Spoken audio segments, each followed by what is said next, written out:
اعوذ باللہ من الشیطان الرجیم، بسم اللہ الرحمن الرحیم۔ آئیے آج آپ کو بتاتے ہیں کہ اسلام کی وہ پہلی خاتون کون سی تھی جنہوں نے اپنے خاوند کو غسل دیا تھا۔ حضرت اسماء بنت عمیس رضی اللہ تعالی۔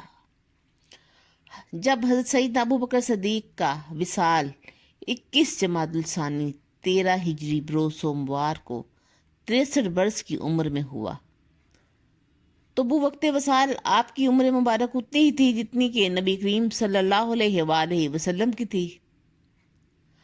حضرت انس رضی اللہ تعالیٰ سے مروی ہے، آپ فرماتے ہیں کہ صحابہ اکرام رضوان اللہ علیہ اجمعین میں حضرت سیدنا ابو بکر صدیق اور حضرت سہیل بن بیضاء رضی اللہ سب سے زیادہ معمر تھے۔ جس وقت حضور نبی کریم صلی اللہ علیہ وآلہ وسلم مدینہ پاک تشریف لائے تو آپ کے بال سفید اور سیاہ تھے، جبکہ باقی تمام صحابہ کرام کے بال سفید نہیں تھے بلکہ سیاہ تھے۔ حضرت سیدنا ابو بکر صدیق کو غسل آپ کی اہلیہ حضرت اسماء بنت عمیس نے حسب وصیت دیا۔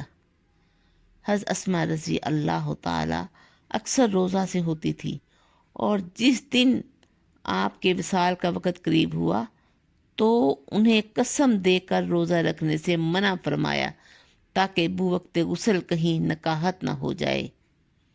تو یہ اسلام کی پہلی خاتون تھی جنہوں نے اپنے خاوند کو غسل دیا۔ یہ وہ پہلی اہلیہ تھی جو نبی پاک صلی اللہ علیہ وآلہ وسلم کے دور حیات کے بعد ان کے پہلے خلیفہ حضرت ابو بکر صدیق کی اہلیہ تھی۔